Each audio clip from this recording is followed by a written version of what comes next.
What's up, freaks? This was brought to you by River. River's a Bitcoin company built by Bitcoiners for Bitcoiners the right way. There's no trusted third parties. They build all their infrastructure. They have free DCA because they know it's the best way to buy Bitcoin.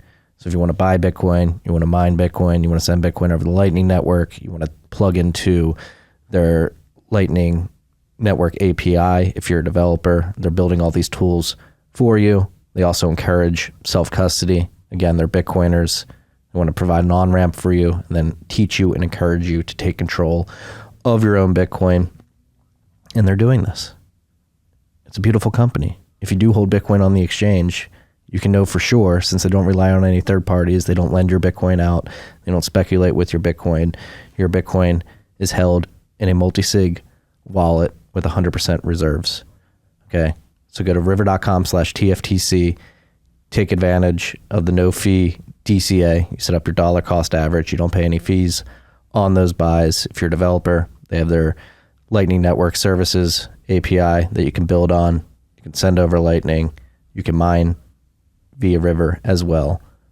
You may have your exchange. You may be comfortable with it, but have you tried River yet? It's a question you have to ask yourself. If the answer is no, go try it. That's where all the Bitcoiners are hanging out. That's where I get my Bitcoin as well. River.com/TFTC. Thank you guys for listening. If you're listening on YouTube, please subscribe, set the notifications up as well. We're going to be putting out a lot of content this year. If you want to subscribe to the podcast feed as well, if you're not around your computer or not listening on YouTube, but you want to catch the podcast on the podcasting feeds, subscribe on your favorite podcasting app. And if you want to learn more about Bitcoin, I write a newsletter almost daily during the week. Go to tftc.io, subscribe on the website, and you'll get pure signal on Bitcoin, macroeconomics, geopolitics, whatever tickles my fancy that day. Thank you guys for joining us. Thank you for supporting the show. If you can subscribe, rate, review, goes a long way. We're trying to blow this up in 2023. Enjoy the rip.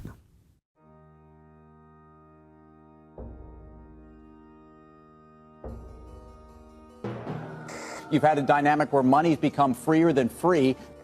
If you talk about a Fed just gone nuts, all the central banks going nuts. So it's all acting like safe haven. I believe that in a world where central bankers are tripping over themselves to devalue their currency, Bitcoin wins. In the world of fiat currencies, Bitcoin is the victor. I mean, that's part of the bull case for Bitcoin. If you're not paying attention, you probably should be. Oh, we're live. Oh, Logan just ninja launched on us. Cool. So we're live now. I'm sitting down. That's the best way. Cool. That's the best way to start something always. Is the soft intro. Yes. Here we go. The soft intro. Freaks, I'm sitting down with Michael and Sam from the Wavlake team, who are doing some incredible things too. I don't even want to start with the Bitcoin aspect of it. We dive into it, but I think you're trying to solve some pretty massive problems in the music industry, and Bitcoin just so happens to play a part in that. So number one, welcome to the show, gentlemen. It's glad to finally have you on. Thank you, Marty. It's great to be on. Long-time listener. Thank you. First-time caller. Well, hopefully this is the first of many episodes, because I think what you guys are building is going to disrupt the music industry. Before we get into Wavlake, I think just as a music nut myself who loves music and has recognized that artists sort of get the shit end of the stick in a lot of instances, I think, Sam, I'd like to hear your experience in the music industry and some of the pain points that exist for artists particularly. Did we lose Sam already? We went live and lost Sam. Sam, if you can hear us, you might just need to go out and come back in. Michael. That was quick. That was really quick. Yeah. Now he's back. I died for a second. We all die for a second every once in a while. You have these existential things that happen. Then you're reborn. The way things work. Yeah. Sorry about that. No, it's okay. Did you hear my question? No. Before you died? I was asking, before we jump into Wavlake, like just having had many conversations with you guys over the last 6 months, I think you guys are attacking a big problem, which is artists getting the shit end of the stick in the music industry. And Sam, you're an artist yourself who has been working in the music industry for quite some time now and have seen these pain points and artists getting fucked over up close and personal. I think your perspective on what the music industry is like and how artists are getting scammed is very enlightening. What are the big problems that exist? There's problems pretty much everywhere, which is kind of the main problem. You know, there's a lot of, I always like to preface this, you know, shit talking ramble on the music industry with like, there are a lot of good people internally, you know, just like with like you can have this big empire or something. There may be people attempting to do things better, but it's just a systematically broken thing, as many things are in this country and around the world. So, you know, it's a 100-year-old issue. I mean, all the way back to like sheet music publishing, people have been getting screwed over. Now, the main problem that we're seeing is just, you know, the way that the artists are having to, just the pressure to take on these other elements that kind of hover around the music business, like Patreon, touring, super elaborate merchandise, live streams. You know, there's just all these extra things that you have to do, and you have to do these things because if you want to survive as an artist, you need to make money. And if what should be your main revenue stream, your music, because that's the main thing you're doing, is not generating revenue for you, then you have to branch out to other things. So, yeah, we're, you know, Spotify, iTunes, or not iTunes, I guess iTunes is still around, Apple Music, all these streaming services, they're just, the rates that are going to the artists are just being watered down. There was a point, you know, maybe when these things were first started, or you saw some other streaming services, like, I forget which ones, maybe it was like Google Play, or I think Sony even had one, where maybe at that point the artist could get over a penny. I think even in the early days of Spotify, you could get over a penny per stream. Now you're seeing like fractions of a penny. So we just think there should be a outlet for artists to upload their music, to have all their information, and be able to interact with their fans and provide the value that they provide, which is their music, and receive value from their fans, which most fans do. I mean, that's the reason we listen to music. We love it. It sparks some sort of emotion in us. And generally we want our favorite artists to continue working. So I think this is the answer. I mean, once we started, you know, seeing things like the Lightning Network and streaming sats exist, then this was just kind of like a no-brainer thing. So I've been advocating the last few years to just want to see this happen. And luckily I caught up with Michael, who was thinking the same thing. And now we have Wavlake that's hopefully going to at least solve a big portion of that problem for a portion of people. You know, maybe everybody won't use the Wavlake, but at least there's going to be a large group of people that are going to find it incredibly useful. And I think over time, we'll see a lot more things like this come up. Yeah. And so you guys, I guess, Michael, to make the freaks privy about what Wavlake is, how it operates, how it leverages the Lightning Network, for those who may be unaware, what is the whole idea behind the technical aspect of Wavlake? Yeah. So Wavlake is essentially built on two main foundational components. The first is open content. So content that's just available and openly distributed. It's not behind a paywall, much like 99% of podcasts are distributed today. The second component is open payments. And what we basically do is integrate every single piece of content that we distribute for our artists. We integrate that content with a Lightning address. More technically speaking, it's a key send instruction that allows any Podcast 2.0 app or any app that understands how to interpret that key send data to be able to shoot a payment over Lightning to that node. And then using the metadata, we can apply the payment to the artist and the track. And then we can tally that up to ultimately present to our listeners how much a track has earned, not only within our platform, but also from outside of it. And it's building on a lot of what the Podcasting 2.0 crowd has done over the past few years. Sam and I saw a lot of promise and potential in that, and we're just trying to bring music into that sphere. Yeah, I think it's great because particularly when you get into like splits, I mean, that's one of the, not only is it a problem for artists, but it's a problem for the teams behind them, right? It's not only the artists producing the music, you have a producer, you have a band, you have a marketer, an agent, a manager, all that stuff, all of who fall under the umbrella of people who need to get paid by this art.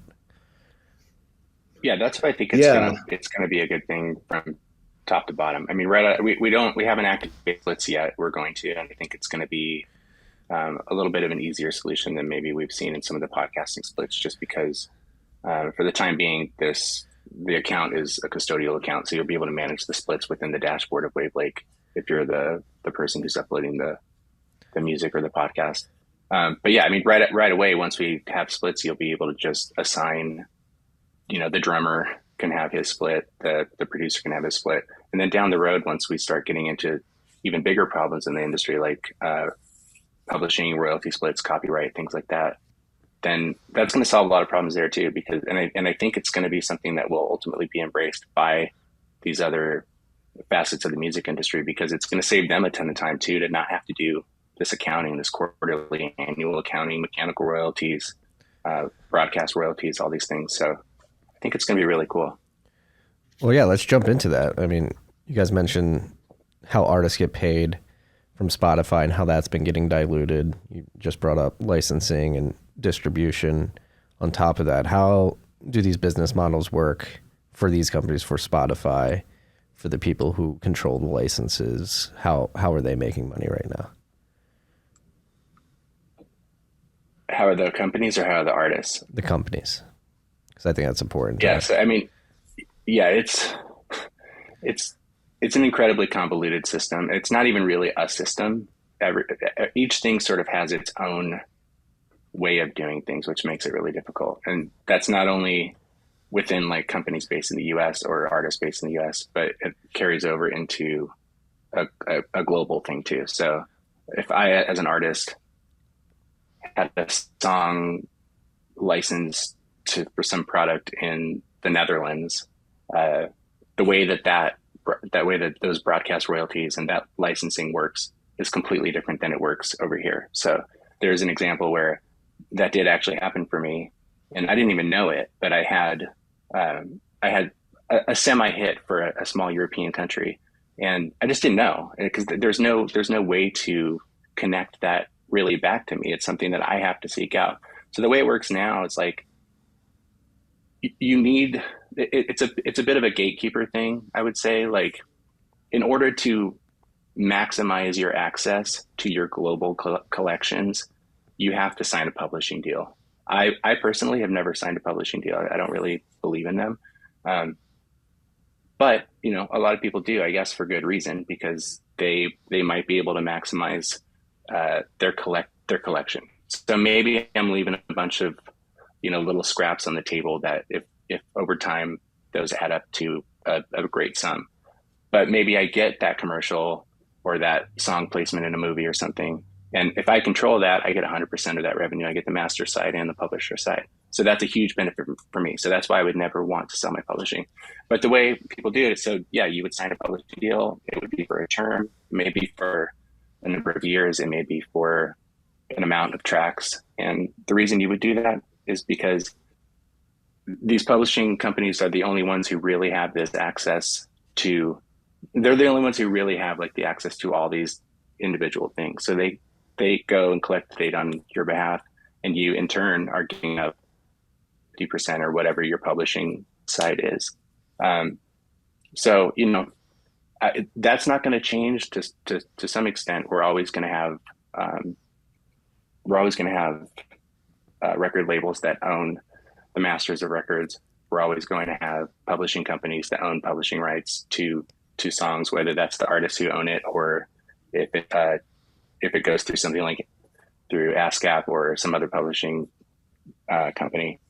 But it's the main benefit there is if we can get the artists to be on this platform, if we can get the record labels to be on this platform, if we can get the publishing companies to be on this platform, at least if they're doing that collection, if you are in that situation where you do have to have those deals, you'll be getting that money faster. So if we're able to do these transactions instantaneously through the Lightning Network, that's a huge benefit, because right now the way it works is when they spend months collecting the money, then there may be like a term of months, typically it's quarterly. Sometimes it's annually, which really sucks. So I might have to wait 6 months before this data is even collected. And then I have to wait another 3 months before I even get the check. And by the time that happens, any number, and the craziest part about it is there's no accountability. So I have no way of really knowing. I just have to kind of trust it. I have to trust their math. I have to trust their accounting. It's like you could do an audit on a publishing company, you can do an audit on a record label, but there's no way to see these transactions other than what they give you. Looks like Michael just dropped off. We're failing us today. But no, that's like when you brought that up, Logan, just be on the lookout for Michael entering the chat again. But again, going back to transparency does, and I think it does, the Lightning Network, again, since it's instantaneous, but not only that, auditable, and you can see the flows of paid invoices. Does it help with that aspect of it? Yeah, it helps a lot. I mean, I think that's what's going to happen. There's, even if, I don't know, let's say it'll take a while to get a star over onto something like Wavlake or Value for Value. But, all it's going to take really is one medium-sized artist to give this thing a shot and to be the advocate for that. And as soon as people see, the other artists see like, oh, this is a better thing. So this, maybe we can compare it to something like Patreon, I guess. Let's just do that, even though it's nothing like that. But it's a platform where fans can go directly to support this artist and have an interaction with that artist. So that's why maybe I would compare it to something like that. Whereas you don't really have that interaction on Spotify or a streaming service. They'll see those. It's like they're seeing the transactions in real time. You go to Wavlake right now, you go listen to one of Michael's tracks, go listen to one of those Killer Vertigo Kid tracks on Wavlake. And if you like it, it's like you send a boost to Michael and you say like, this song rules, and he sees it. And then he can reply back like, cool, thanks. And there's an exchange. And now I don't know. It's an inspiring thing. Like, I can't wait to be making new music and be introducing it on something like Wavlake, because that feedback loop is really important for musicians. Typically we wouldn't really get that until, touring. Like, let's say you put out a record, you get some emails, you'd have like I don't know, you have a website somewhere, some social media. So people are communicating with you in some way, but the best connection there is just because you're on a stage, you're playing a show, and people are singing back and returning back. But to have that like instant feedback as they're listening to tracks in real time is probably the closest thing you can get from on the internet, other than maybe, I guess, like a live stream or something. But we'll even be able to get into things like that, which is going to be really fun. Yeah. And then in terms of like business models for the artists, like I think particularly for indie artists or smaller artists, medium-sized artists, like this is definitely a better way to make money. So I think diving into trying to conceptualize that or help the freaks visualize, like when it comes to actually monetizing art, why is this a better medium to do it through? Like, how much more money could these artists potentially make? I feel like I'm talking too much, Michael. I'll throw that to you, Michael. All right. So just as a quick example, I mean, Wavlake is still a baby. It's just like, it's like learning it's not even learning how to crawl yet. We're just like learning like how to not spit up at this point, but things are moving along and working for the most part. And some of the artists that have generated the most boosts since we launched a week ago, they're making the equivalent in US dollars about $5 to $10 equivalent in sats, in the matter of a week, from, a handful of different listeners. Pretty small scale. I realize it's not like, that much to write home about, but at the same time, they, like, those same artists would theoretically need hundreds of thousands of streams on a major streaming platform to generate that kind of income or revenue. And so I think, like, the big takeaway for me is just seeing that is that there are people out there who are kind of hungry for this, who are hungry for not only discovering new music, but being able to support it, and promote it. And this just gives like a really clear a really transparent interface to be able to do that. Because Bitcoin on Lightning is such a universal, instant, open payment rail. We're just essentially leveraging that technology to enable this kind of a connection between listeners and artists. And so I think it's, we're waiting to see how this is going to play out, in terms of, like, bigger numbers for our artists. But I think as we grow, as we get a bigger listener base, the potential is there. And yeah, I think that's really exciting, just to be able to, even early on, just see these, kind of independent artists getting a lot of love from the listeners on Wavlake. It's just great to see, and I just hope it keeps growing. Yeah, no, I mean, it's certainly early days, but you can already see with the beta product that you launched last year, and now that you're fully launched, like Sam mentioned, like the interaction between the artist and the user that's boosting them is new in the digital music space. But like that is only the tip of the iceberg of the types of interactions that you guys can design for an artist and their audience. Like, where does this go from a simple boost and a recognition that an audience member likes a song? Like, what other types of models can be built on top of this platform? Yeah.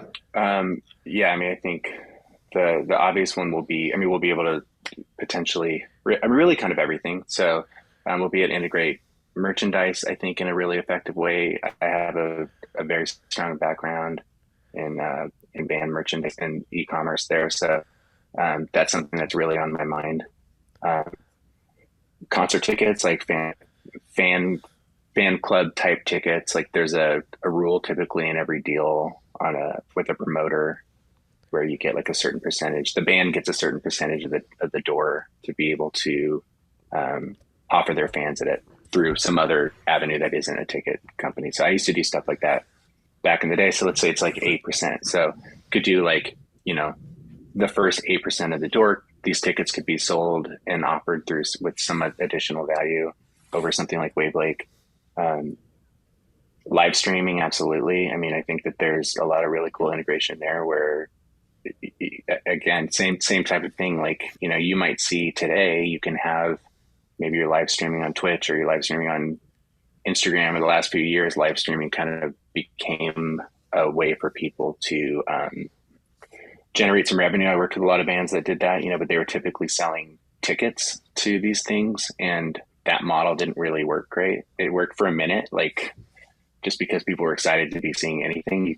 We would see like, oh, you can do like a t-shirt bundle and sell this like live stream ticket. But then at a certain point, people were just like, we'll watch this later, or I just don't want to pay for this experience. So I think to be able to, a model we do see work in other things like on Twitch, like with gamers, you can sort of tip as you're watching these things happen. I've never really been a Twitch person. I'm not exactly sure how it works, but I think it's some sort of credit system or something where you're giving tokens or credits or something like that. So we could do something similar, except it would just be sat. So like as a band is playing, people could be communicating directly as they're watching, and they could be boosting artists. Also, just streaming sats in real time. And we launched this with Boost, but like we see with podcasting, and apps like Fountain, some other thing, Breeze, where you can stream sats in real time. I think that's something that we're going to want to be doing too. Also, just our player that is live now is really just an example. Like, we created a top 40 just to have a fun thing for people to use and like incentivize people to want to upload tracks for exposure. You know, it's not like a ton of exposure, but it is kind of fun to see your track going up the chart every day when this thing resets. But what we're really hoping is people will just build players that like are pulling for this music tag and formatting things properly for music, and see a lot of different things happen. You know, so seeing genre specific players, you know, like people would curate a playlist. We think people with an open source player, we think people will just start creating random players, and you may have these different music experiences like you have now on some things like indie rock, underground stuff on Bandcamp, you know, mixtape, hip hop type things on SoundCloud. You have these like, or like electronic music. You have these things that sort of tend to lean into particular genres. We think we'll see that happen too down the road with this music 2.0 or whatever we want to call it. Yeah, no, that dovetails into an interesting aspect of what you guys are building. Yes, you have the Wavlake player with the top 40 and things like that, but at the end of the day, you guys are really building a music index that then people can leverage. Yeah. Is what you're getting at there, Sam. Yeah, exactly. Yeah, I think that was the big aha moment, was like there needs to be, you know, the biggest thing in music is distribution. You used to have to be on a record label because you had to have distribution, otherwise no one would be able to get your records. That was what made the music business successful.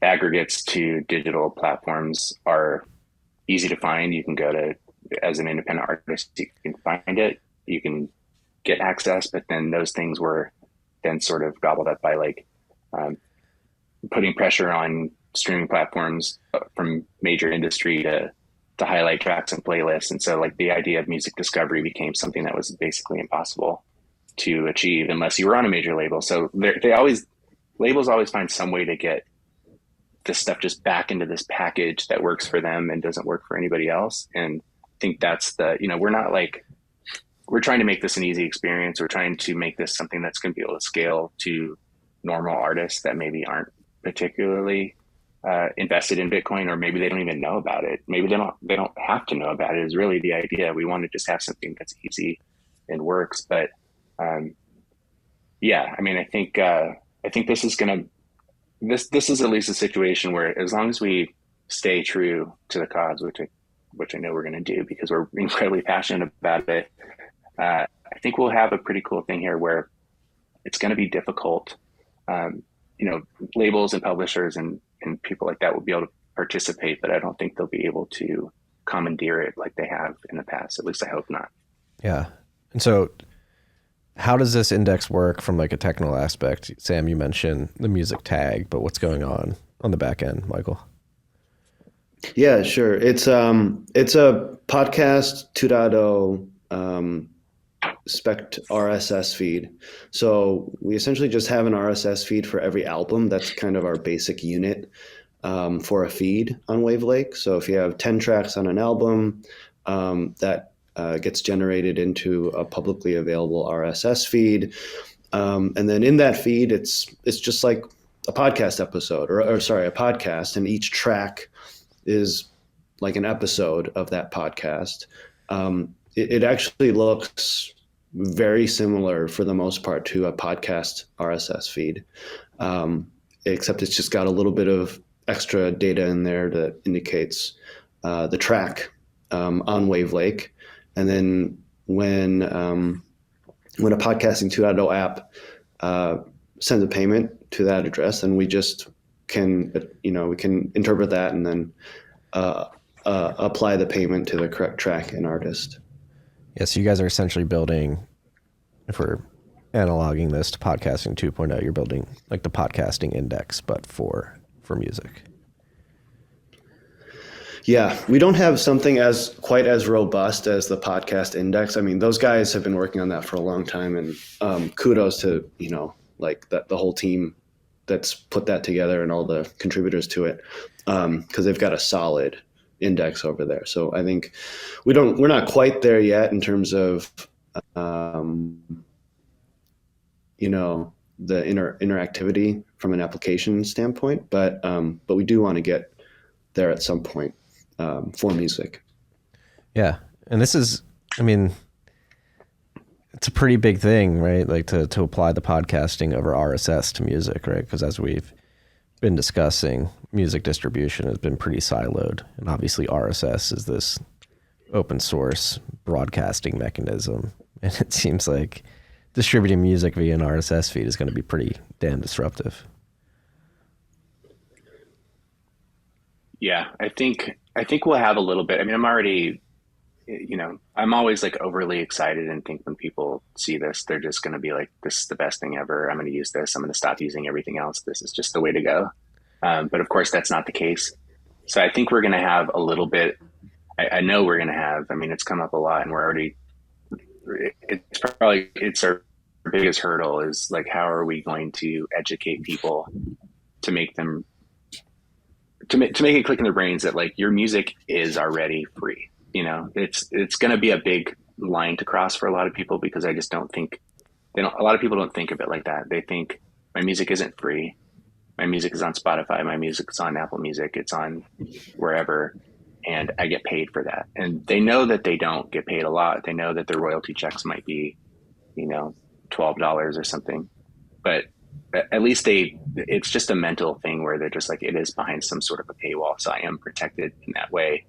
People can't just like go and listen to it for free. When the reality of that is, obviously we know they can. I mean, if you really want to go, if you don't have a subscription to one of these music services, you can go find music anywhere. So maybe that's being monetized through the record label on YouTube or something where there's license agreements or royalty agreements in place where they're still able to collect money on that. But even that, there's ways to get around that. I mean, you'll just see, you can go find a song anywhere if you want it, is basically the point, So I think once people get over that, and they realize, like Michael was mentioning with some of the artists that we're seeing, the gap, the stats between the amount of plays and the value that you're getting on those plays. So I might make $5 or $7 on, 10 or 15 plays, instead of, like Michael said, I might make $5 on 15,000 plays on something like Spotify. I don't know exactly what the math is, but it's somewhere around there, So I think just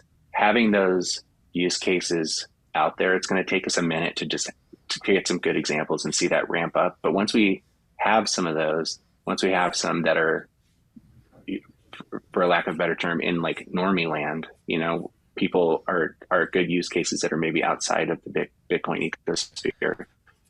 I think we'll see it grow very organically, and I think we'll see it grow exponentially too, just like almost all other things have happened in the music business in the last 30 years. It's immediately looked at like digital music in general was immediately targeted very strictly. Like they were suing 16-year-old kids for downloading Metallica songs, and they're in Ohio.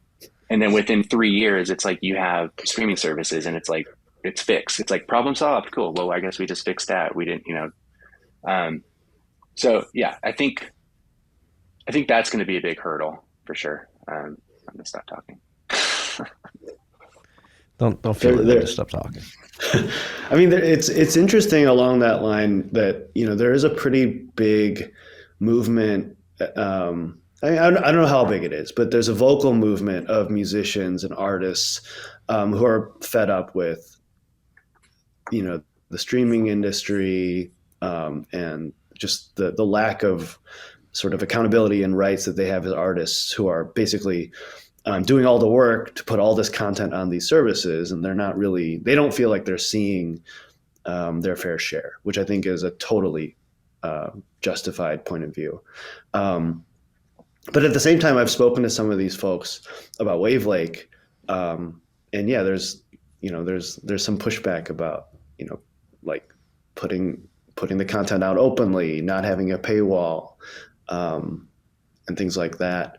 And also just skepticism about Bitcoin. I mean, we're in a bit of a bear market now. Hey, we're pumping. We're pumping now. Yeah, I'm talking in like the 3-year time frame. I'm kidding. Yeah, but I mean, it's been a rough year for like the cryptocurrency space, as people call it. And Bitcoin just gets sort of lumped into that unfairly.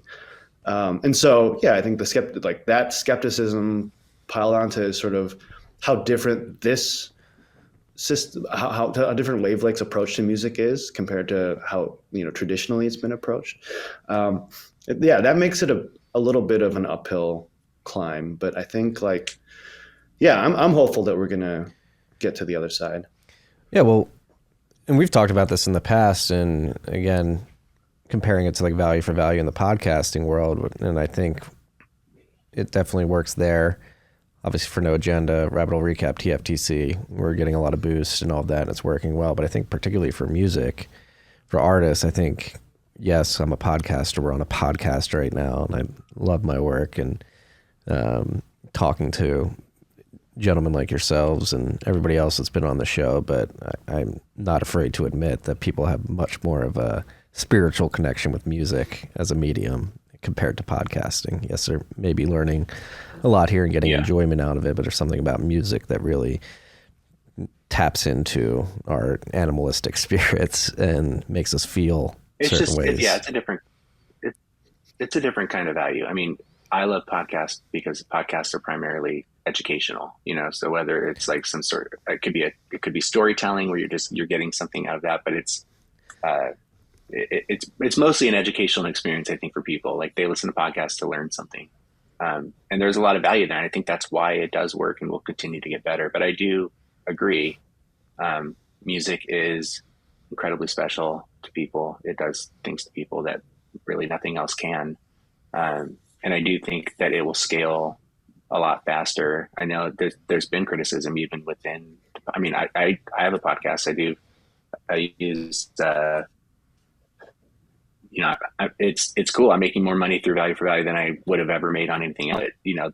What's that money? It's just like we're seeing with music. It's like a small amount of plays, but statistically the value for those plays is actually pretty good if you compare it to what I would maybe get in like the advertising space for a podcast that only has 300 listeners or something, So, but I think we will see this scale a lot faster with music.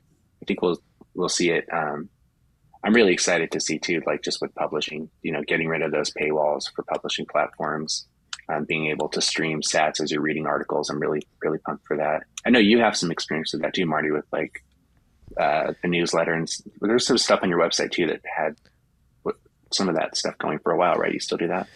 Yeah. Yesterday's letter. I'm like working with the model just to experiment with it. I sort of feel dirty putting the newsletter behind a paywall because it's been free for 5 years. But the model I'm working with is you can become a paid subscriber where you pay monthly or annual fee and you get it for free. Or if you don't want to do that, you don't want to put your email address in or pay with a credit card, and you'd rather just consume one piece of content that you particularly want to read, I'll put a 75-cent Lightning Network enabled paywall on that, and that's how you access it. So the first 3 bents of the week are free, and then if I write 5, the last 2 are paywalled. Yeah, and I know there's things being worked on for that where you can even you can read in real time and you can stream paragraphs. So that's, I mean, this idea, it's just so new. It's like conceptualizing all this stuff and how it's going to work. It's just these things only work once they get distributed enough that they become normal for people. Like, people didn't understand the concept of like, something like Apple Pay. That probably would have been really difficult to understand 10 years ago if you're trying to explain to somebody that you were going to have this thing in your pocket that, whatever, it just has to become normal. And the more things that get implemented, the easier this is going to be. The more things like Cash App, Strike, Breeze, and these other cool, I'm hesitant to call them wallets because I tend to agree with Roy that they're not. But once you have these things on your phone where you can transact easily, like the Cash App right now having turning on Lightning payments for everybody, it's incredible. I mean, how many people out there who don't even know what Bitcoin is have Bitcoin capabilities in their pocket right now? And tens of millions. And Cash App works really, really well with Wavlake. So that's going to be a really easy thing to do. Like, once we can just start telling people like, just go download Cash App, because no one knows what value for value is in the normal space. A lot of people aren't educated on Bitcoin and the Lightning Network for sure, but they know what Cash App is, you know. So for like, just go download this and you can fund your wallet through here, and you can pay your favorite artist through Cash App or Strike or Venmo or any of these other things, I guess, that ultimately will. And who knows, maybe it'll be an Apple Pay too at some point in time. People are talking about that. I don't know if that story was real this week, but somebody was posting around some tweet somewhere that Apple has all this stuff in their code base. So, but whether they're doing it now or not, these things will be everywhere at some point in time, and it's just going to make this process incredibly easy for people. So we just have to build, and as long as like we're building the infrastructure, as soon as the people are ready, the stuff's there, then it's just going to take off. Yeah, and then on top of that, like not only are you guys changing like the technical aspects of how these artists get paid with Bitcoin, Lightning Network, value for value over RSS, or syndicating the music over RSS, but like we discussed this too, there's going to have to be, and this is probably a big hurdle, but I don't think it will be that hard, which is changing the interaction between the artist and the user, for the artist being like, hey, if you want to support me, go listen to my music on Wavlake over Spotify and directly boost me over the Lightning Network. There's that aspect of the value for value model that will certainly need to develop in the music industry. But again, going back to the emotional connection that individuals have with music, I think it'll be a relatively low lift for the first movers from the artist perspective that begin to, I think they'll see a ton of engagement. Yeah, I agree. I think I'm hoping so. Sorry, Michael. Go ahead. No, I was just going to say, like the one thing that Sam and I also think a lot about is just teaching people about Bitcoin through Wavlake, because as you mentioned, you know, music is such a universally valued thing. It's just a special thing that everyone can connect with, and so we just think something like Wavlake is a great way not only to solve a lot of these accounting and fairness problems in the music industry, but it's also a great way to introduce a lot of people to the utility of Bitcoin. And, you know, I think we try to like play down a little bit of, the common sort of, I guess, vocabulary or, you know, signals that, we use in the Bitcoin space, just so that's not so intimidating for people that aren't familiar with something like sats. Like I had a friend who's followed what I've been doing for the last year, and we finally launched last week. And he asked me like, so are sats like the Wavlake token that you use? and so like, it's a totally fair question. From someone who doesn't know what a sat is, who doesn't know much about Bitcoin. So I think like that's one aspect of the music, I guess, using music as a way to just introduce people to this amazing technology is one thing, you know, we'd like to do as well. Yeah, and I think we've seen an example of this in recent weeks over on Nostr. I'm not sure if you guys have been playing around with Nostr, but I've been on there, and it's actually been pretty incredible to see the amount of people who have come to the Nostr ecosystem, downloaded a client like Damus or something like that and joined it because they saw Jack Dorsey tweeting about it or Edward Snowden tweeting about it. And then within a few days, like, oh, like Bitcoin's integrated here, and like they learn Bitcoin and you can easily tip. I mean, Edward Snowden got on the Nostr and wrote his first message there. He had to tell people to stop sending him Bitcoin.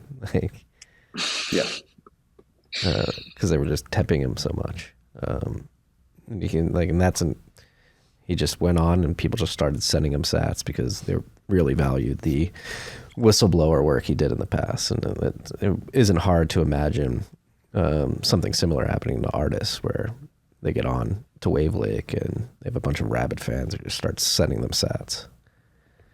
It's a new way to monetize attention, I guess. You know, it's like, I guess the advertising model is you are the product. If you're listening to a podcast with advertising, your value to the podcaster in the advertising network is your attention to this ad.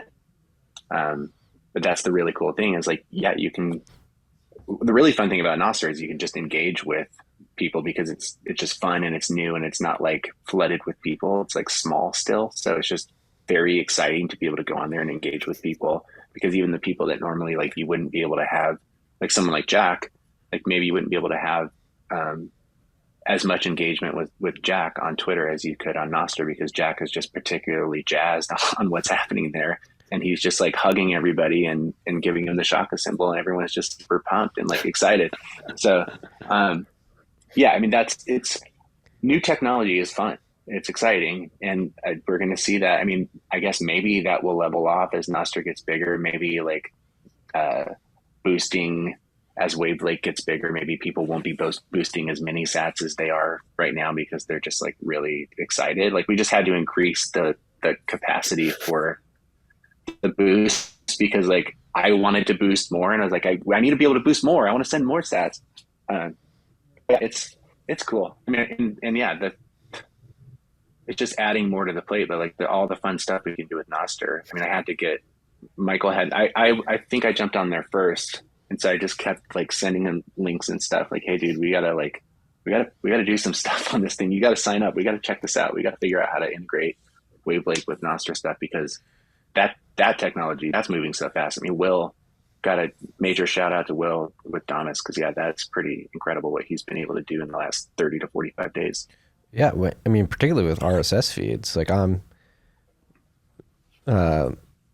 want to, for the newsletter, like I want to like set up like I want to like immediately syndicate every newsletter to Nostr over RSS, and since you can easily integrate RSS with Nostr, like you guys could do it with the Wavlake index as well, where somebody posts it, goes out to Nostr.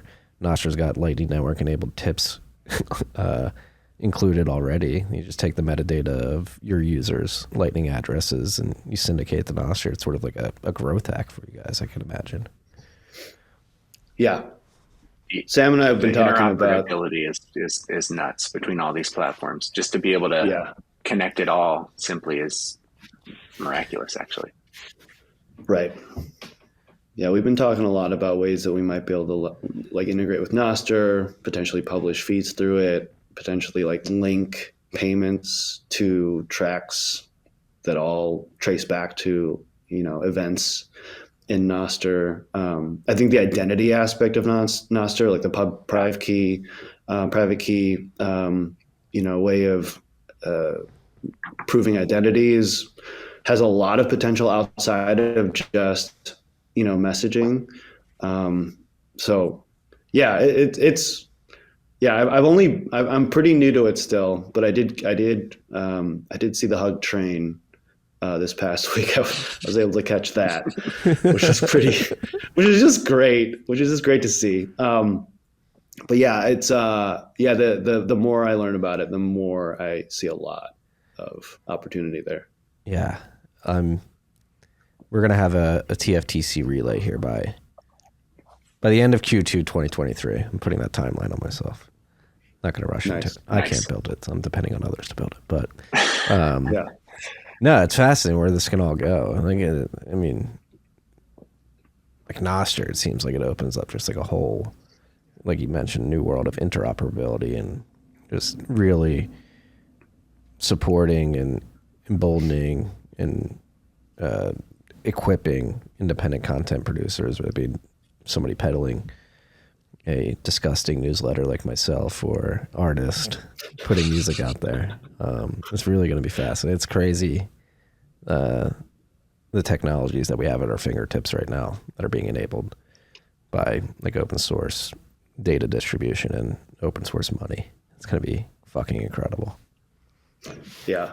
It's interesting to me how, seriously, it's really interesting to me, like, just to see how the whole Web3 kind of hype train was like, everything's going to be on a blockchain. We're going to have a blockchain for this, a blockchain for that. Like, we're going to have tokens. And like, I feel like all of the really interesting stuff was actually happening outside of that. It's like the things happening in podcasting 2.0. It's the stuff happening on Nostr. It's all of this stuff that's sort of happening behind or to the side of all of that, that hype in quote unquote Web3.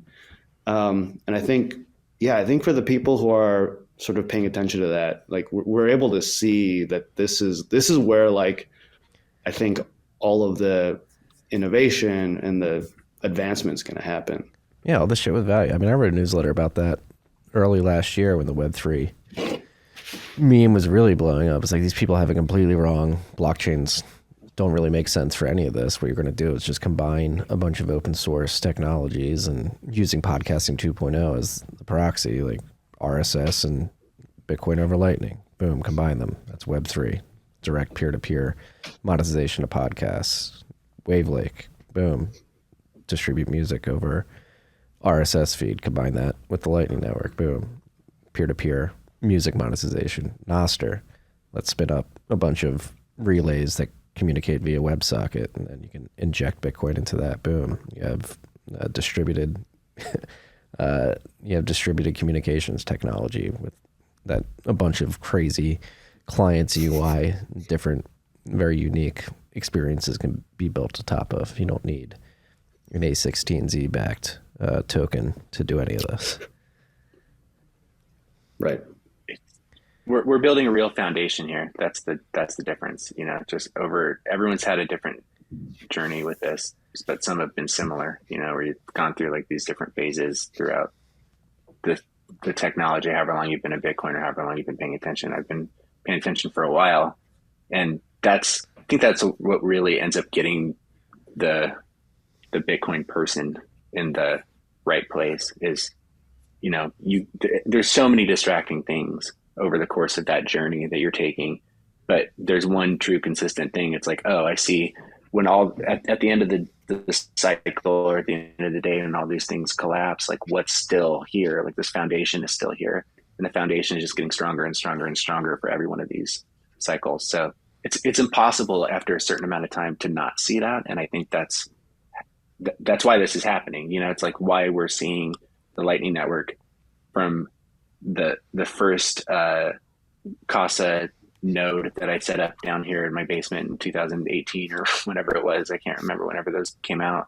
So what's happening now, like early 2020 or late 2020, early 2021, seeing like what was happening with Umbrel, and you're just getting like, you couldn't even get a Raspberry Pi because everyone was just like flocking to Amazon to buy everything, to buy out all the supply to build nodes. And you're just like, the exponential growth of the Lightning Network, that whole time period of all the businesses. I mean, we all know, we've all seen the sheer amount of like incredible businesses that have popped up in the last 5 years. Especially Lightning businesses has just been absolutely incredible. So just building a very strong foundation. This is not a house of cards. This is something that's like going to work, and it's very, very exciting. Yeah.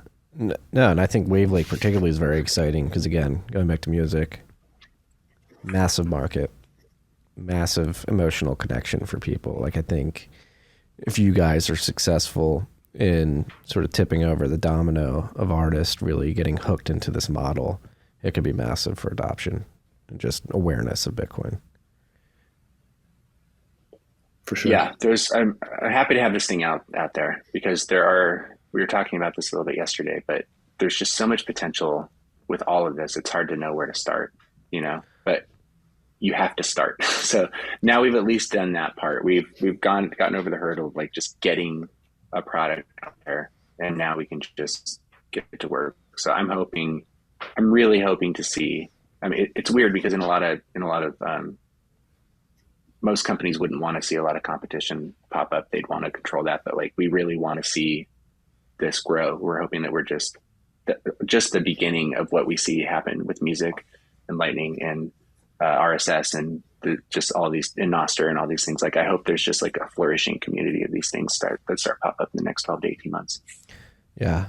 And then particularly for you guys, in terms of like artist adoption and syndicating their work via Wavlake and the Wavlake Index, like we've talked about this in the past too, where particularly for artists who are either miffed at the streaming services or their labels. I mean, we've talked in the past about Taylor Swift and the Scooter Braun blow up, and there's been this trend of some artists going back and actually recording some of their past albums, Taylor Swift being one of them, and then putting them out independently so they can reap the reward of that album. The label doesn't get everything. I could see that, like, that would be an interesting sort of Trojan horse to get people in the Wavlake, is like find all the artists that are pissed off at their labels or the streaming services and just get them to re-record and post it on Wavlake. Yeah, I think it's in the air with everybody. It's in the air from, people. I mean, it's why Bandcamp worked so well for a lot of years. It still continues to be a successful platform for small artists because they just want to opt out of that system because there's a better system for them and a better community for them somewhere like that. And then you're seeing Taylor Swift and these bigger artists that have just had it. I mean, I keep referencing this TLC video that I saw. It was like Lisa Left Eye Lopez talking about how they sold 10 million records or something, and each of them walked with like $300,000 at the end of the day, and they were basically broke after they, bought a house. And it's like that should not be happening, and that's only gotten worse actually because you can't sell 10 million records anymore. So it's even worse. Like there's not even the same amount of money out there to be cut out of. So yeah, I mean, I think like I was saying before, it's going to be tough to get artists moved over, but it's just going to take a couple key people to do it. But I was talking to one sort of semi-notable person the other day, and I was just like, who I know is interested in Bitcoin and is a musician. And it's one of those examples where I just thought they would be like, yeah, this is rad, I'll do it right now, but that skepticism is there. And I think without use cases, it's just going to be tough to pull those people over, but I think we'll get those pretty soon. Yeah, and then some of the... You're going to say something, Michael? Oh, no. I agree.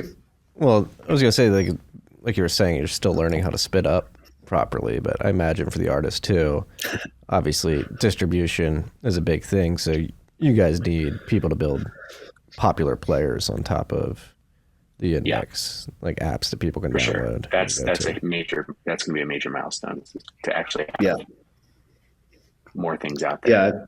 I mean, I think that's the disadvantage we're at right now is that like all the ears are on these major streaming platforms. And I think the best way to kind of fight against that is not only for us to create a player, but for like anyone who's interested in this to create music players on top of this content, and other people to also create distribution services like ours that are interoperable with our player and our content is interoperable with their player. Then it truly becomes a upload once, distribute everywhere situation. And in that kind of environment, if you're an artist and you essentially can attach a universally payable Lightning address to every single song that you put out, by just uploading it once to these distribution services like ours, why would you go and, try and piecemeal upload tracks to each individual streaming service, either yourself or through some company that does it for you? You can have massive exposure this way, as long as the players are out there and the audiences are going to them. Yeah. Interoperability. I think it's going to be a big trend as we head toward 2030. What you guys need is a rapper to drop Wavlake in a song, and then you have overnight success.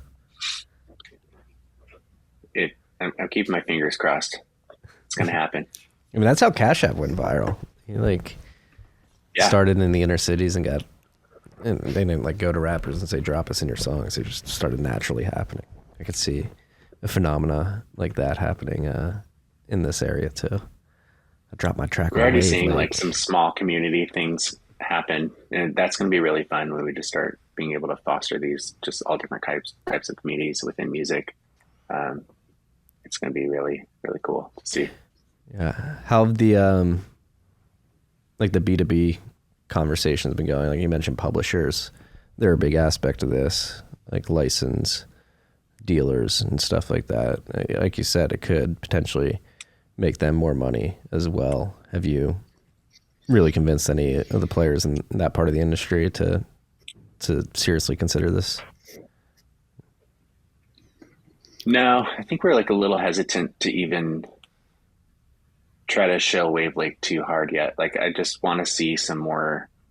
I love the slow game, so I just want to see like a few more things in place before we really start working that angle. But I think we will. I mean, like, you know, I know a few smaller labels that I think would be interested at least in the conversation, and that's something that we'll be approaching soon. But yeah, I mean, before the end of the year, we have a goal to have 1,000 artists on the platform. I don't know if it'll happen, but it's a little lofty, but you never know. I mean, I think we have like 50 now. So after the first week, so it's a good start. But if we could get a record label on board, that would help that growth pretty substantially. So I think it'd be cool. I think we just have to, we need to work on the education piece. That's the missing piece here for us, just because we've been so busy with the design. Michael's been so busy with just building everything. I mean, the dude is like an absolute machine. It's super impressive. But now that the dust has settled a little bit, we can get a couple more of these features in and then start attacking the education piece. And once we have good education in place, then I think that's when we'll be, you know, talking more openly to random bands and publishers and record labels. Yeah, and then you'll undoubtedly get the Bitcoiners to just annoy their favorite artists, like put it on Wavlake. I'd like to support you directly. There you go. Yeah, I can't wait. I can't wait for that. The street teamers. That's what you guys will have at least 51 by the end of this day. I'm going to go to my buddy who just released an album, tell him to put it up there, and he definitely will. Oh, awesome. Rad. Thank you. Yeah, there's been I've been surprised at like the crossover between Bitcoin people and musicians. Like there's definitely, I was surprised at how big that demographic was just in the last week. There's just a ton of musicians who are also Bitcoiners and are just like interested in a tool like this. And just the Bitcoin genre. I mean, that's almost like becoming a genre in itself, just songs about Bitcoin. I think we have like the entire Bitcoin genre catalog up there now at this point, which is pretty, I had no idea. I knew there were a few, but it's like, dang, man, there's a ton of these. Yeah. And then, I mean, I'm not sure if Sean Lennon's an artist. Obviously his dad was, but he's a massive Bitcoiner as well. Sean Lennon's a killer artist. Yeah. He's got some great music. Yeah. Yeah. I mean, he's low hanging fruit. Sean, I'm sorry if you're listening. I know he's listened to the podcast before. I've not found your music yet, but yeah, put it on Wavlake and I'll be listening to it. We would love to have Sean Lennon. That'd be incredible. Yeah. Big fan of Sean Lennon. Yeah. And if you haven't listened to his records, go listen to Dead Meat. It's a really good album. Hell yeah. Where else does this go? What are your biggest hopes for Wavlake? Why? I mean, obviously we've talked about the problems in the music industry, but how do you see this changing? And does it incentivize better music? Does it incentivize more touring? Does it incentivize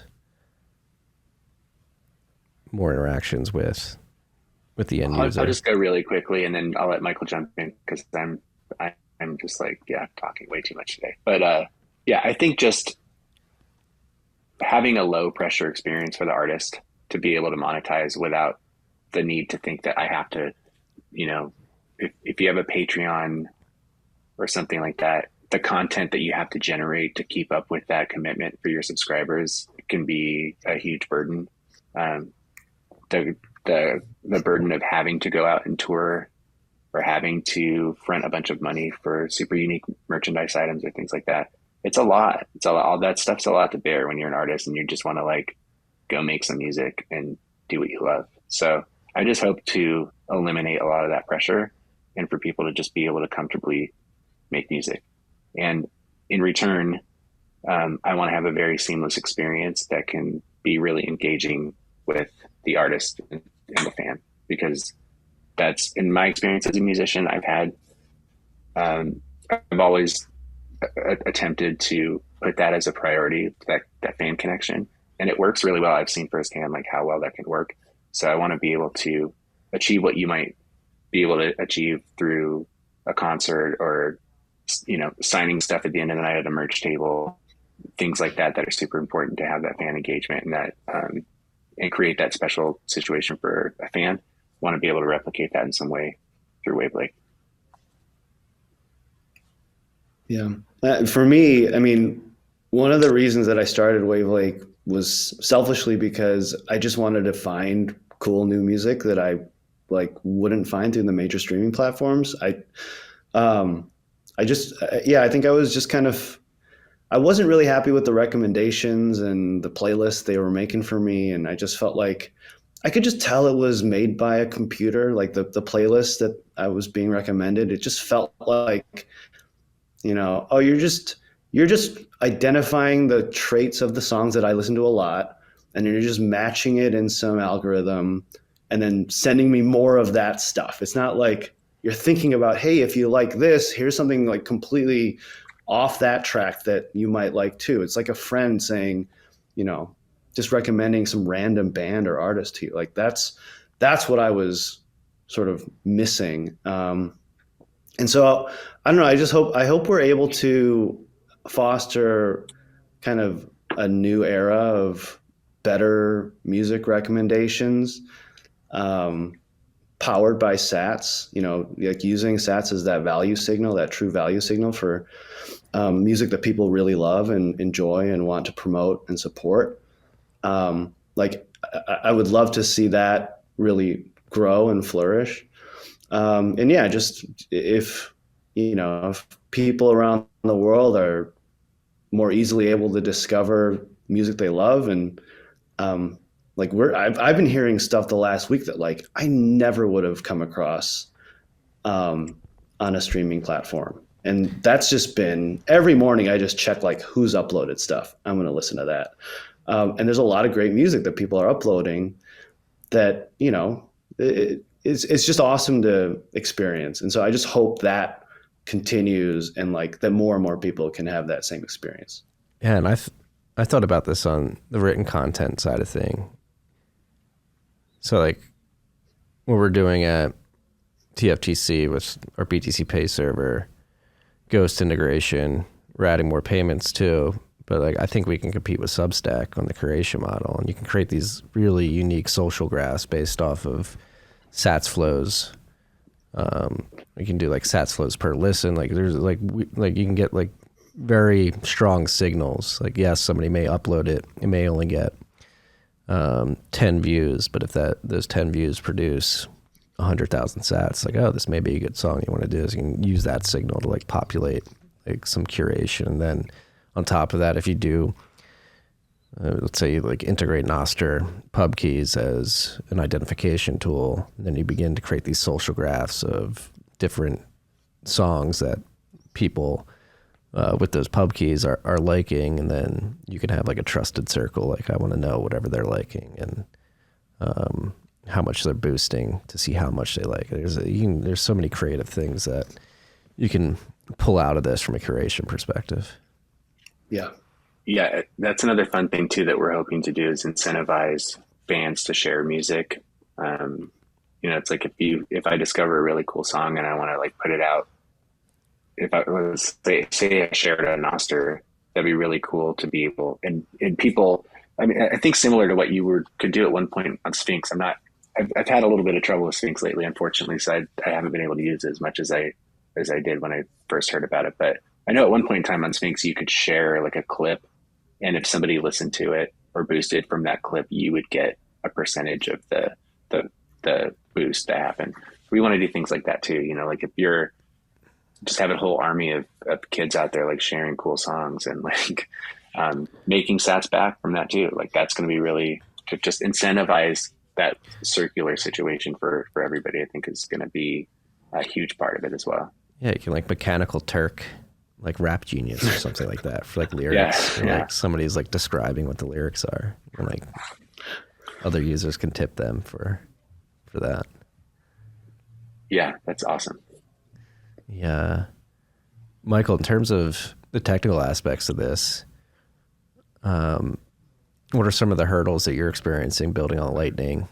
What are you looking forward to in terms of things that may be coming to the Lightning Network that would make your product easier to use or just simply better?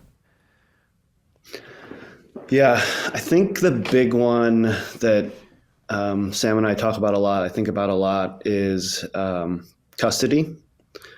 So, and I think the kind of the precursor to that is just user key management. Until people are familiar with and comfortable with managing their own private keys, it's going to be really difficult to get to a situation where people can custody their own Lightning wallets. And so, that's just, I think that's the biggest, that's one of the biggest challenges, I think, in the broader Lightning space right now is the custodial question. I think for now, I think custody is a good enough trade-off. I think the trade-off is worth it in order to, onboard more people, get them comfortable with how Lightning works. But I think in the longer term, I think, some better solutions and better UX. We just need better UX and solutions for key management and self-custody and all that. So, I would say that's like the one of the things that are priority for us is just like always being on top of sort of what products are coming out, what innovations are coming out in the space. I think Nostr is like a really good example, speaking of it again, of like another way that people are learning about private key management. And so hopefully that helps push that envelope forward a little bit. And then, with that, if we can have more self-custody and just more sort of responsibility over funds, I think that would be great to have. Yeah, completely agree. But also agree that UX is getting better. And I think over the last 3 years, particularly, like all the wallets that have come to market have certainly made it a better experience, but agree, it's got a far ways to go before it's ready for Joe Schmo in the corner who just wants to listen to a track, being able to custody their Bitcoin. Yeah. I say that, and then I read a newsletter last night. It was like, Bitcoin custody is not that hard. You just download an app and hit receive. But there's more. We just got to get people comfortable with private public key. Just the whole concept. It's not that hard. You write down some words, keep them safe, you're good. Yeah. Yeah. That scares people. I would imagine teenagers growing up today, like they're going to be very familiar with it. Like it won't be as big a deal for them as it is for us older folks that, had to learn this along the way. I think like for people, for like private key natives, it'll be second nature. Yeah. I agree. It was actually stoked an interesting thought in my mind. Like I wonder if it'll be similar for Wavlake, where just younger artists are like, no, this makes more sense to me. I'm going to publish here. Yeah, I hope so. I think so. Yeah, I think that will be the case. Yeah. I'm excited for you guys. Congrats on the launch. Thank you. Thank you. We're so excited. Absolutely. Could not be more thrilled with the way this last week has gone. Just, yeah, like Michael said, such cool music. I've discovered so many, just same as him, like music that an algorithm would never feed me in a million years. I have now listened to and have boosted, and I'm thoroughly enjoying all the new music that's coming on. So I encourage people, if you make music, you're listening, whatever it is. That's the cool thing about it too. Is like there's no pressure. Like are you working on some beat that like for the last 3 years that you've been scared to release on Spotify or don't know how to, it takes like 30 seconds to upload it on Wavlake, and you get some stats. It's really fun. It's fun to just try it out. So yeah, hopefully we can get even just like a whole group of people using this thing that normally wouldn't even be releasing music because they just would feel too much pressure or like it's a big deal. And this isn't. It's just fun. Like we're just trying to build like a really new, fun, exciting music library. And I think people are eager to hear new things. So I encourage everybody to get out there and use it. Oh yeah. Yeah. And if it helps at all, we have a pretty rabid fan base, like a listener base that's just hungry for new music and they're hungry to support it. So yeah, hopefully that encourages people to share their stuff. Yeah, this is yeah, I've been seeing some users do some heavy boosts, and it's like I was like, oh man, I gotta like up my boost game. Like I'm not boosting enough here. I gotta keep up with these. Yeah. Are you a weak booster, Sam? It's not a good look. I was a weak booster. I'm not anymore. I'm a strong booster now. I mean, I don't know. It's cool. I think that's going to happen for a lot of people. They're going to see if you. That's why when we raise the limit, I think this is going to be kind of cool because we're sort of setting a new standard. Where like when we were testing Wavlake, I think we just got in a habit of like we were doing like 10 sats or something because we were just testing random shit back and forth for months. And so then when the thing launched, I just had our presets set low. And then I realized like, oh yeah, we should definitely be setting more. But I think the more, if you go and you see that like this new standard, if you're looking down the list in these comments and you're seeing boosts that are like 10,000, 20,000, that might encourage you to do the same. And so that just creates even more value. So as the bar gets raised, I think the more value we're going to have for bands. Yeah. There's also like this, I feel like there's a competitive nature among fans too, where they see that like other tracks are getting boosted to the top of the chart. And so they're like, well, I want this chart. I want this track to go up. And so they'll boost it sort of the same amount or a little bit more just to get it up there. Well, yeah, like didn't your daughter the other day say that she didn't like the song that was at number one. She wanted the song that was like further down the list to be number one. And it's just like, cool, just boost it up there. Like easy. No, I mean, we certainly experience this on the podcasting side, like RHR particularly, since we read the top 4 boosts of each week on the show. Like we've seen week over week, like the top boost has gotten larger in sat size because freaks are like competing to get into the top 4, so we read it on air. Yeah, nice. It's the attention. It's the engagement. It's wanting to feel connected, to something that you really love. It's just all those things. That's the true basis of value for value. Like that's it in a nutshell. Like you want to. I want to give you value. You want to give me value, and that exchange just keeps getting stronger and stronger and stronger. Yeah.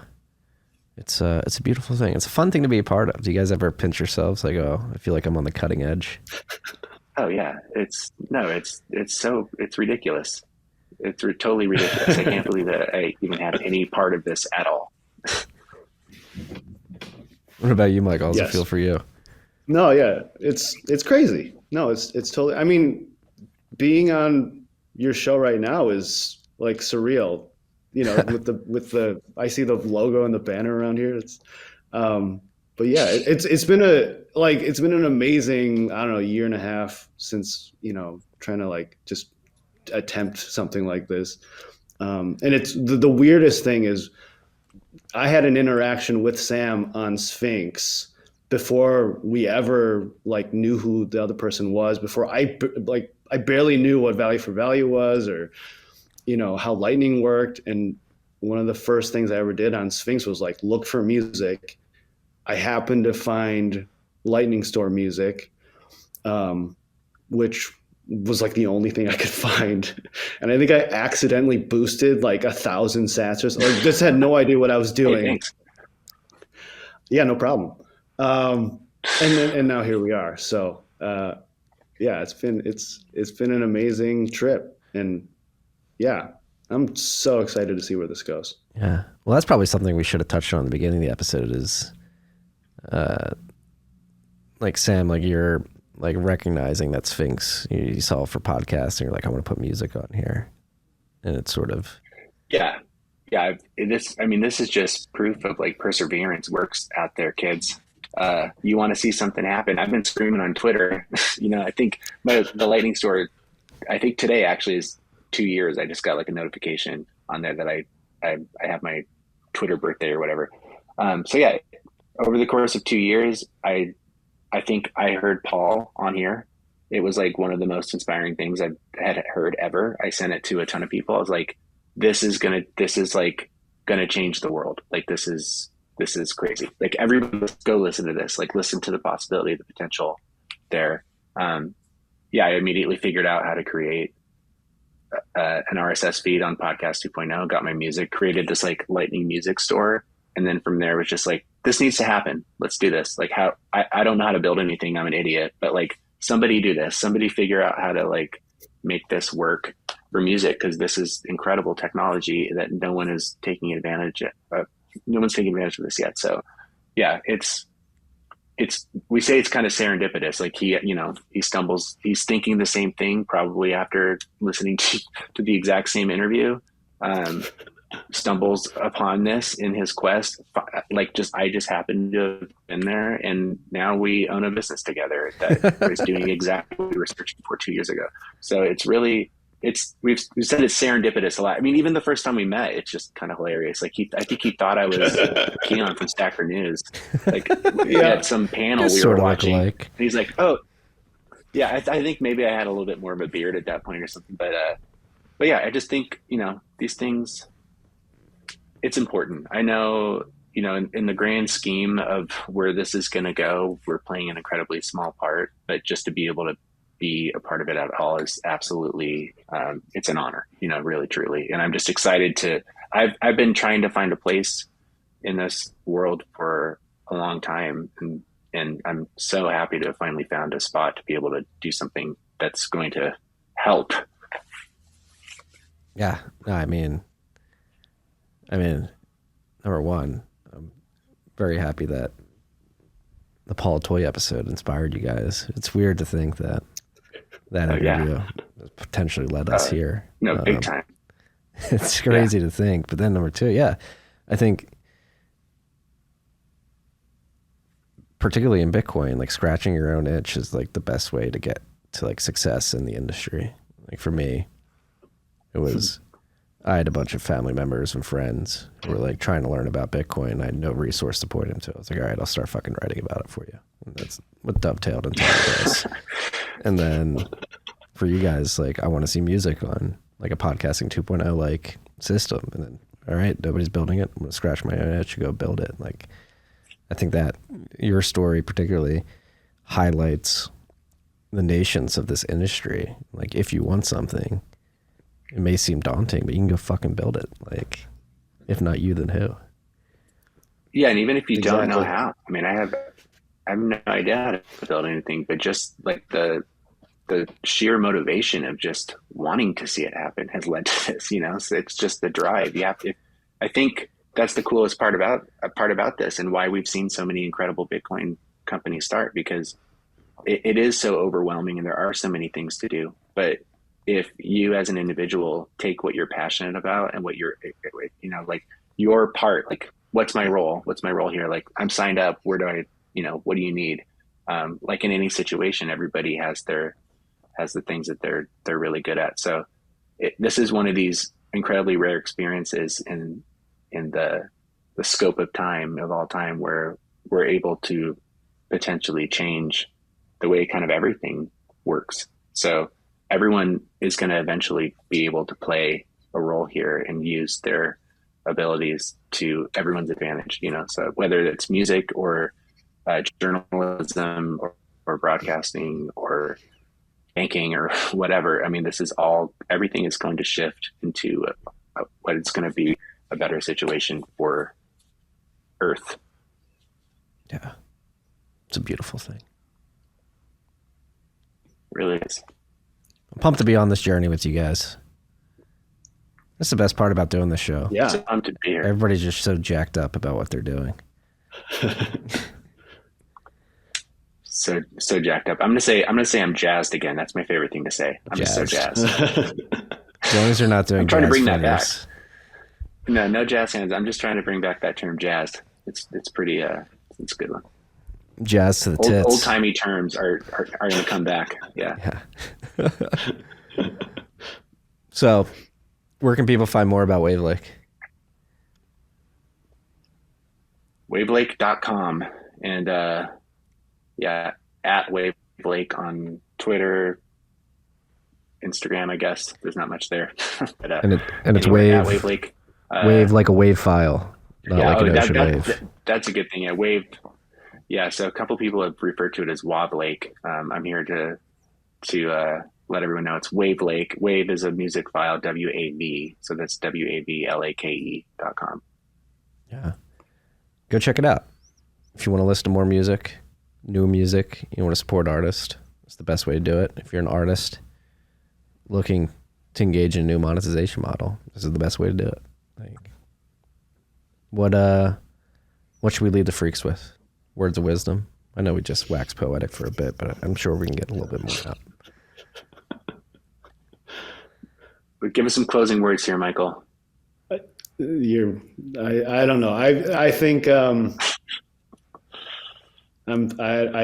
don't have any fancy words to say here, but it's been awesome to be on this show, Marty. I'll just say that. And I think, what we've been saying about people being able to like get involved and build whatever they want. It's totally true.